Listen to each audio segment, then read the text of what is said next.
What's up, guys? This is Corey with the Dirt City Gym, back with another video for y'all. So today I just wanted to take a look at the upcoming Destroyer Kings format. I wanted to go over a couple different decks that you can kind of expect to see, at least initially in the format. All the lists that I'm going to be showing you are pretty generic lists, so you don't have to really expect to see these exact lists, but just kind of gives you a general concept of what to expect.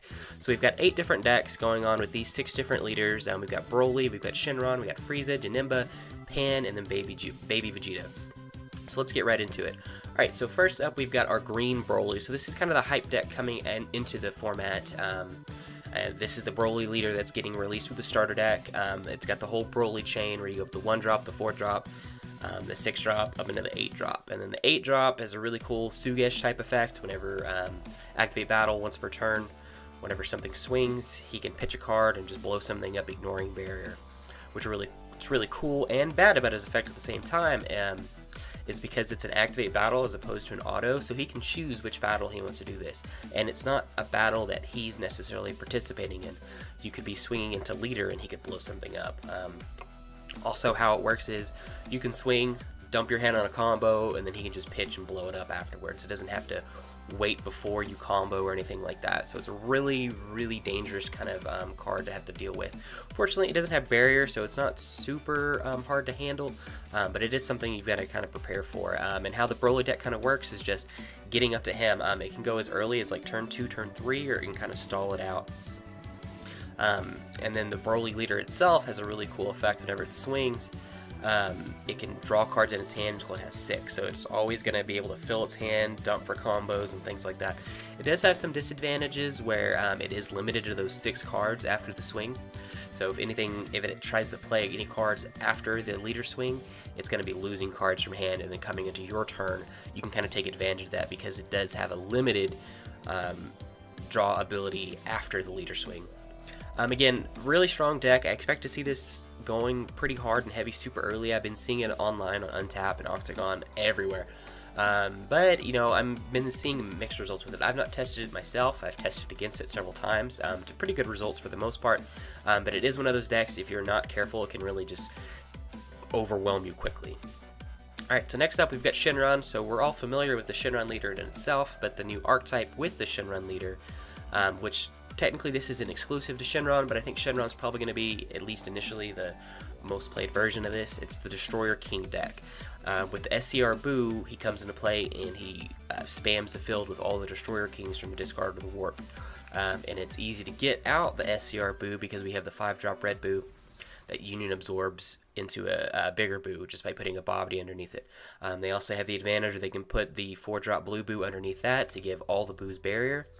The SCR Boo has Triple Strike, which is really strong, and then you can evolve off of that Boo into the blue Boo that gives itself, that untaps plus 30k and has Triple Strike itself. So kind of the whole strategy is to load the board up, get the SCR Boo out, and ideally get out like Lord Slugs to discard multiple cards from your opponent's hand, or maybe Janembas because they have crit, Vegeta can blow up the field. You get 5 Destroyer Kings, so you have a little bit of options there.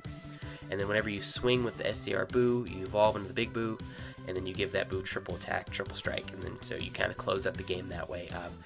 It's a really strong deck if it hits. It does require a lot of pieces. You have to have 3-drop Boo, 5-drop Boo. Well, 3-drop Boo, 5 is 5-drop Boo. Then you have to put a Bobbity underneath that Boo, and then you have to go find the SCR. And you have to hope the SCR isn't in your life. If it gets put in the drop area for whatever reason, you've got things like Bulma to get it back. You got to just kind of combo it out of your hand, then Bulma, put it back in the deck, and then hope you don't draw it again. But you have some outs that way. But all in all, a very strong deck. I think it requires a little bit too many pieces to be like super consistent, but they are really encouraging this deck to be built. If anyone saw the devs play on stream this weekend, this is one of the decks that they showcased, so they really believe that this deck has some potential, or at least they're pushing for it to be. Next up, we've got Red Frieza from set 6. Some people are calling this Prison. I think it's like it's a control Frieza. It's really our first actual pure control leader, at least it's viable in the game. So on the front side of Frieza, he can search for extra cards off the top of the deck, and then on the back side, he gets a negate once per turn by discarding a Frieza's army card, so that's really strong. The Downside to this Frieza is he's got the ability, he can't include battle cards in the deck that have energy cost 3 or less. So really what that means is no super combos. As of right now, there's not a super combo that can be played with this Frieza. We have pseudo super combos like Unbreakable Son Goku and also this Kakono, which is a pay 1, 10,000 combo, get an extra card from your drop area into your hand. So it's similar, but it's still a pay super combo, so not a pure super combo. But really what this deck wants to do is play a bunch of negates, kind of stall you out of the game, kind of build up and get into its big freezes, which really just take over the game. So you've got the 5-drop Frieza from Clash of Fates, which has the Bloodlust type effect, which is really strong. It's double strike crit as well. You've got the 7-drop Frieza, which comes into play and blows up the board. And then you have the 8-drop Frieza, which EX evolves off the 7-drop Frieza. And what the 8-drop Frieza says is that neither you or your opponent can play battle cards with energy or the power of 30,000 or less. If you do, you have to take 4 cards from your life and put them in your drop. So, really strong effect, but it kind of hurts both of you. Really what you're trying to do is build up to that point. You have cards like Live to Fight Another Day, which is an extra card that doesn't allow your opponent to play battle cards 20k or less unless they discard 3 cards from their hand, so it really is stalling out the game. So you're playing the Live to Fight Another Day, you're comboing with Kakono, you're giving it back, you're like cycling through those for multiple turns until you really get set up. And then finally the deck can run the SCR Frieza whenever it's at 2 life, play it down for free, take something out of your hand and swing for quad strike. It's a very, very conservative deck. It doesn't do a whole lot. It just negates. It has some of the best negates in the game. After image technique, is that all you've got? And paralysis technique. So all these are really just like removing your battlefield, negating things, minusing damage from your cards, not letting you really deal that damage that you want to do. So really, it's more of an annoying deck to deal with. I don't know how good the deck is actually. I think it has some struggles, especially with aggression early, if you can kind of get past those negates and have multiple swings per turn. And as long as you're smart to not flood the board before you swing, because is that all you've got, can really take advantage of that and start blowing up your board. As long as you pay attention to those kind of things and sequence correctly, I think it's not a super hard matchup, but it is something if you're not prepared for it and you don't have like your own self-awakening methods, this deck can really just kind of steamroll you, but it's going to go late. This is going to be a long deck. This is a turn 6, turn 7, turn 8 type deck. Alright, moving on to more traditional decks that we've already seen in the format that are going to continue to see play. First of it, we got Janemba. It's not going anywhere. Actually, it gets additional cards in this set. Most notably, it gets the Destroyer King Janemba, which is a mill 3 with crit, and it untaps energy. So again, another really strong effect to add to that Janemba mill chain. I don't want to say that Janemba is the best deck in the format, but it's one of the best decks in the format. If you're not prepared for it, even if you are super prepared for it, sometimes the RNG just kind of gets you and they mill out all of your super combos. They mill out all the cards that you need to win that particular matchup. And then sometimes they just have enough defense where you can never really make that push. Really, you've got between turns 1, 2, and 3 to really kind of set the tone and kind of get going at Janemba to kind of take it over. We've seen people have more success against Janemba more recently, but as we've seen this past region or this past weekend at Celebration, Janemba still took the top spot. I think there was 2 in top 3 as well. Alright, moving on, we've got Pan. So Pan, again, Pan's been here pretty much forever. She's always just been right there. She's never quite been able to make it over the hump, but she's always one of those decks you have to really prepare for or have to be ready to see. You're going to see it at some point or another. It's probably one of the best chain Zeno leaders in the game, just being able to get that Zeno, the plus 5k, and then draw an additional card after the effect resolves.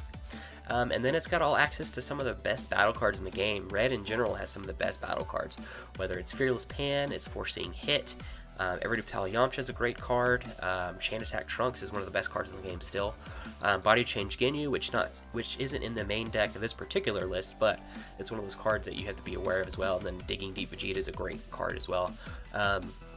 Pan's going to be grindy. Pan's going to get that card advantage.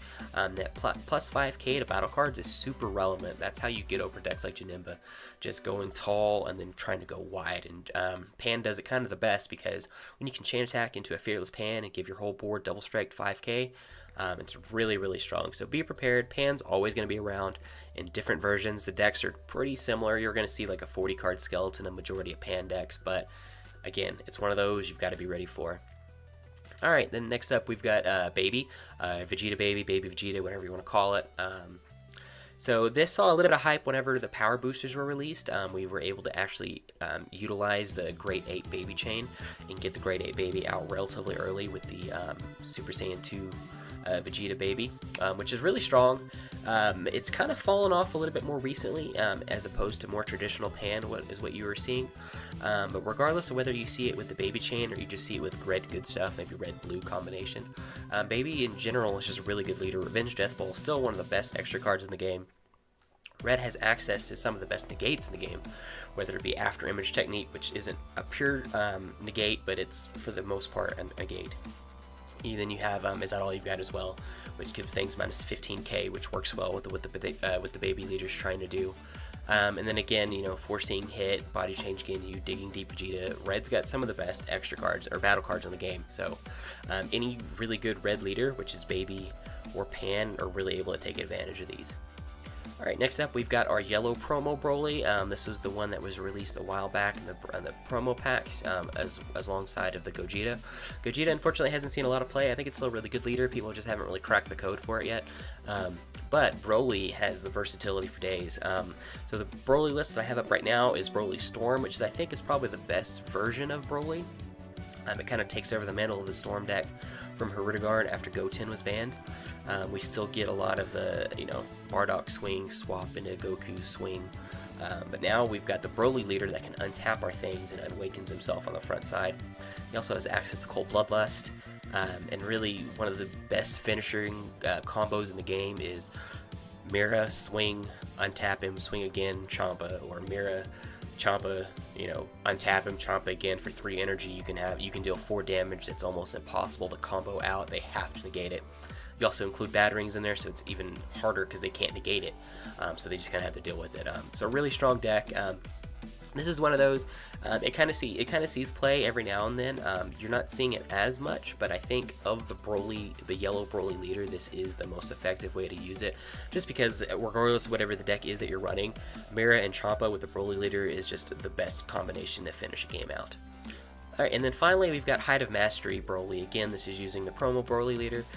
This is another deck that got hype after the power boosters. We were able to effectively use the Height of Mastery engine. So with this deck, we're just using Goku Path to Greatness to get up into the Height of Mastery, tap your opponent's stuff down, swing, untap him, you know, swing, untap him, swing, because he's got dual attack, double strike. We also have access to use Victor Strike if we wanted to, which is another great effect. Like, we swing their Victor Strike, maybe they out combo it. Okay, you untap it with Broly, you swing again. Really great thing. The deck cycles through itself really well with Planet Vegeta's, Successor of Hopes, Universe Representative. And again, you've got the mirror combo to kind of finish games off. And we are using Sugesh. We're only using a 2-2 split in Sugesh. Generally, that's all you're really going to see. People aren't really going like hardcore with the Sugesh, which they could potentially. So it is something to pay attention to. But generally, you're going to see a 2-2 of the Pure Heart and the Sugesh. But you know, just something to kind of be prepared for. It's a really strong strategy. This one, unfortunately, doesn't really get going until turn 4, turn 5. It's when it can drop the Height of Mastery, tap your stuff down. So there are ways to play around it if you're playing smart and you know what to expect going into the matchup. But sometimes that's just not enough. Sometimes they just catch you at the right time where you have to tap down your energy and things like that. And Height of Mastery comes in and just swings for game. You have no energy to defend yourself. So all in all, guys, like I said, that is pretty much kind of what I'm expecting to see, at least early on in the Destroyer Kings meta. As we said, things will change, and you kind of got to prepare for those things as they change. You know, we'll try to keep this going as things kind of develop, and try to keep videos going to kind of dissect the meta as it evolves. But other than that, guys, that's all I've got for you. If you got any questions, please feel free to leave them down in the comments below, and we will see y'all next time.